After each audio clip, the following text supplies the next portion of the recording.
One of the reasons why sugar plantations were so capital intensive was that as soon as the cane is cut, it needs to be processed. And the more processing that you do locally, the more value you add, the higher the quality.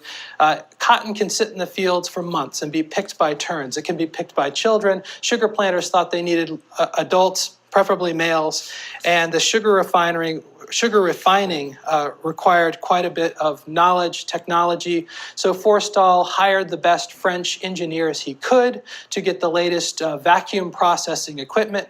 And this to the sugar industry was like moving power looms from Manchester to the shores of the Mississippi River. With his brother Placide in New York, he's shipping Louisiana sugar made by Sam Watts and others to New York and to the Mediterranean. And so Sam Watts is involved in a far-flung commodity chain as well as being subject to this national and international credit chain as well. What can we conclude from all this? Sam Watts' ordeal. So he was at the center of a web of finance that gave Louisiana sugar producers the money, the credit to expand and grow their industry. On the level of credit, transactions centering on Sam Watts involved British merchant bankers and European investors buying state securities that capitalized the Union Bank and opened its doors.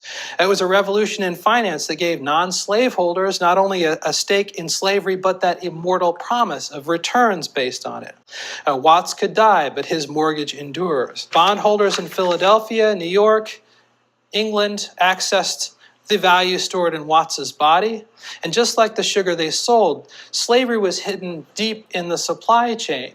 And I imagine most bondholders in England who had one of those who had a stake in the Union Bank had no idea that at the end of that credit chain were enslaved people. Forstall both centralized a processing facility and the bank that financed it.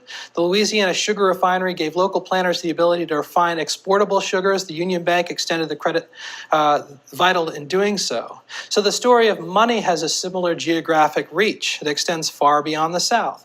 The most successful slave traders were business insiders who bought and sold domestic bills of exchange. And their biggest challenge wasn't the brutal business of putting people aboard ships, it was trying to pay for the process. And they did so through this elaborate means. Transactions centering on Sam Watts illustrate the creativity and ambition tied to slavery, along with the development of supply chains and networked interests. The Federal Republic actually slammed on the gas pedal of slavery when it protected sugar, when the second bank performed its exchange function or strategic planning or central banking function, when it protected a domestic slave market. This is a story of Jacksonian entrepreneurialism rather than kind of Jeffersonian vision. Where does that leave us?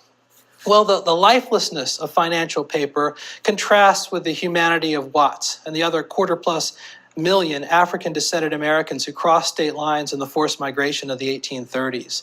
The violence done to their bodies and the social worlds they inhabited resounded down the generations. The question is that the abolitionists didn't really figure it out, that they didn't follow the money. To my knowledge, the abolitionists didn't follow the money very well. And here's why. The stories that they told themselves and one another about slavery excluded this narrative. The stories they told about slavery were stories of personal cruelty, of think about the character of Dan Haley in Harriet Beecher Stowe's Uncle Tom's Cabin. He's not simply a grubbier version of Benjamin Parks or Rice Ballard.